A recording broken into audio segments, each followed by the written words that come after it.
Haleluya, puji Tuhan, salam sejahtera Bapak Ibu Saudara-saudari, keluarga GBD LSD Magelang. Dimanapun Bapak Ibu Saudara berada, Tuhan Yesus memberkati. Hari ini kita akan bersama-sama belajar firman Tuhan yang saya ambil dari kitab Matius. Dari kitab Matius pasal yang ke-22, ayat yang ke-15 sampai 22. Dan firman Tuhan, saya beri tema kewajiban. Kewajiban. Kalau Bapak Ibu Saudara membaca di dalam Injil Matius pasal 22, ayat yang ke-15 sampai yang ke-22, menceritakan tentang orang-orang Farisi bersama-sama dengan orang-orang Herodian. Mereka mencobai Tuhan Yesus dengan bertanya, apakah boleh membayar pajak kepada Kaisar? Saya akan bacakan ayat 15 sampai ayat yang ke-17. Demikian bunyi firman Tuhan. Kemudian pergilah orang-orang Farisi, mereka berunding bagaimana mereka dapat menjerat Yesus dengan suatu pertanyaan.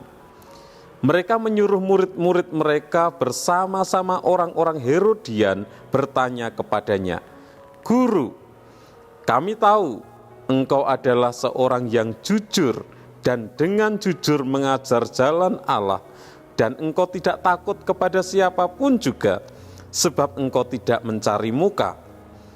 Katakanlah kepada kami pendapatmu, apakah diperbolehkan membayar pajak kepada Kaisar atau tidak?" Jadi orang-orang Farisi bersama dengan orang-orang Herodian bertanya kepada Tuhan Yesus, apakah boleh membayar pajak kepada Kaisar atau tidak? Mereka bertanya dengan tujuan untuk menjebak Tuhan Yesus. Dan Yesus mengatakan di dalam ayat yang ke-21, berikanlah apa yang wajib kamu berikan kepada Kaisar, dan berikanlah apa yang wajib kamu berikan kepada Tuhan. Jadi sebagai masyarakat punya kewajiban. Kewajiban kita memberikan kepada Kaisar atau pemerintah apa yang wajib kita berikan. Kewajiban kita memberikan kepada Tuhan apa yang wajib kita berikan kepada Tuhan. Ada banyak orang yang kurang bertanggung jawab dalam melakukan kewajibannya dengan berbagai alasan dan pembenaran diri. Orang lebih suka membicarakan tuntutan, apa yang menjadi haknya, apa yang menjadi haknya, apa yang harus dia dapatkan, tetapi mengabaikan, melupakan apa yang menjadi kewajibannya, apa yang harus dilakukannya. Sehingga seringkali terjadi masalah. Padahal seharusnya hak dan kewajiban itu harus saling melengkapi. Hak dan kewajiban harus saling melengkapi, harus seimbang. Namun kenyataannya banyak orang yang hanya mementingkan apa yang menjadi haknya, tetapi tidak melakukan kewajibannya, mengabaikan apa yang menjadi kewajibannya, sehingga terjadi konflik. Di dalam Matius pasal 22 ayat 15 sampai 22 ini, orang Farisi menguji sekaligus menjebak Tuhan Yesus. Mereka berharap Tuhan Yesus salah menjawab. Dan kalau Tuhan Yesus menjawab tidak boleh membayar pajak kepada Kaisar, maka mereka akan melaporkan kepada Kaisar Tuhan Yesus akan dianggap makar, memberontak kepada kaisar, kepada pemerintahan Romawi. Kalau Tuhan Yesus menjawab tidak boleh membayar pajak kepada kaisar, maka Tuhan Yesus akan dianggap menghasut rakyat untuk tidak taat kepada pemerintah, menghasut rakyat untuk tidak mematuhi peraturan pemerintah, menghasut rakyat untuk tidak tunduk kepada pemerintah. Tetapi dari kisah ini, Tuhan Yesus tidak salah menjawab. Tuhan Yesus bijaksana. Tuhan Yesus tidak pernah salah. Di dalam ayat 20 dan 21 dikatakan, maka ia bertanya kepada mereka, gambar dan tulisan siapakah ini? Jawab mereka, gambar dan tulisan kaisar. Lalu kata Yesus kepada mereka, berikanlah kepada kaisar apa yang wajib kamu berikan kepada kaisar, dan kepada Allah apa yang wajib kamu berikan kepada Allah. Tuhan Yesus mengingatkan bahwa membayar pajak itu adalah kewajiban bagi rakyat. Kita sebagai masyarakat, kita sebagai rakyat yang ada di Indonesia pun, kita punya kewajiban membayar pajak kepada pemerintah. Tuhan Yesus mengatakan bahwa bukan hanya kewajiban kita membayar pajak kepada kaisar atau membayar pajak kepada pemerintah, tetapi Tuhan Yesus juga menyampaikan bahwa kewajiban kita kepada Tuhan, bayarlah, berikanlah kepada kaisar apa yang wajib kamu berikan, dan berikanlah kepada Tuhan apa yang wajib kamu berikan kepada Tuhan. Jadi membayar pajak kepada pemerintah adalah kewajiban kita sebagai masyarakat. Namun sebagai umat-umat Tuhan, kita juga punya kewajiban untuk memberikan kepada Tuhan apa yang menjadi hak Tuhan.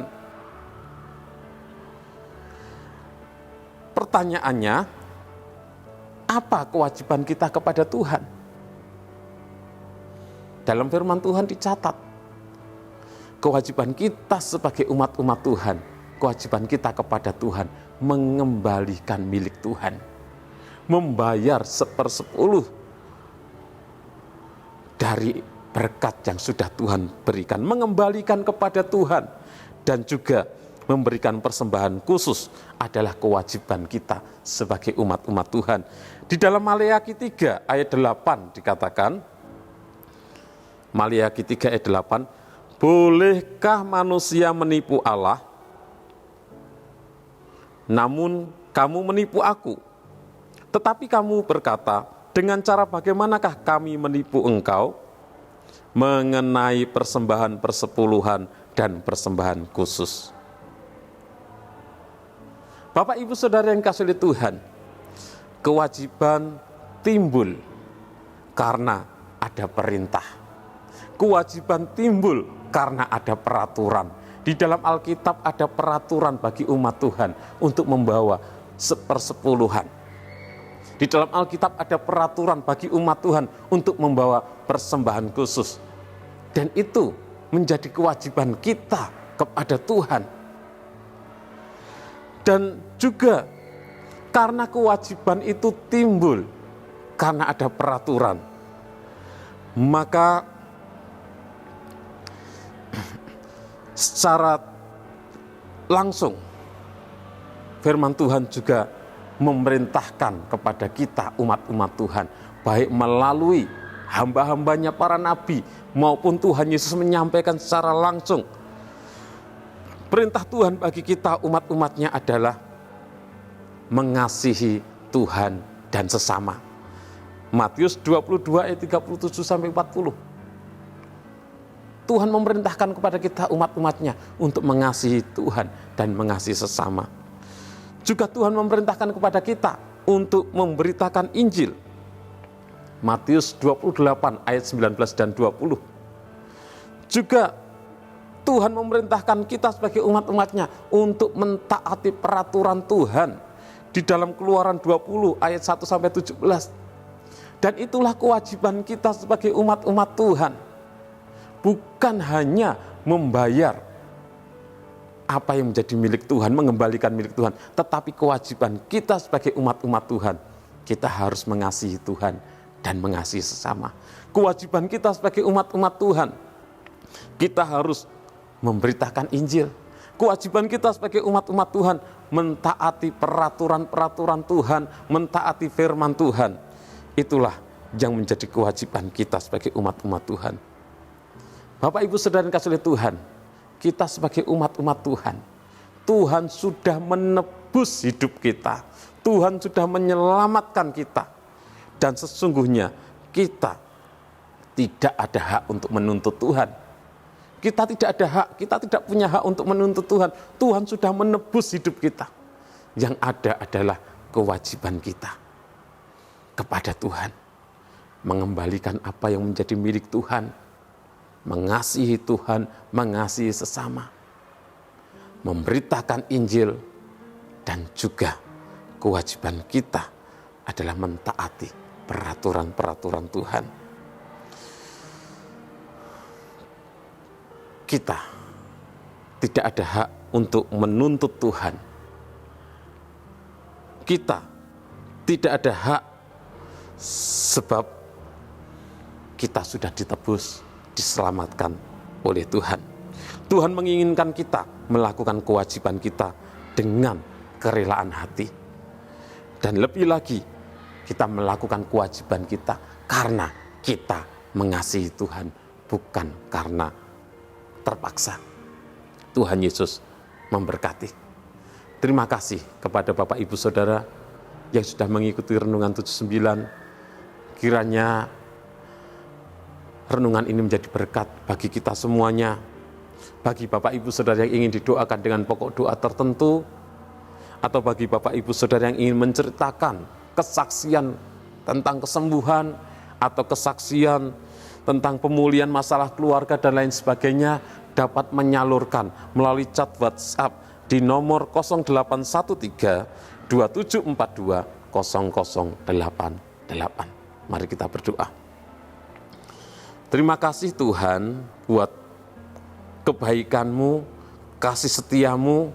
Engkau sudah menebus kami, Engkau sudah menyelamatkan kami, Engkau Allah yang mengasihi kami. Terima kasih Tuhan. Kami sebagai umat-umat yang sudah Engkau tebus, tidak punya hak untuk menuntut Engkau Tuhan.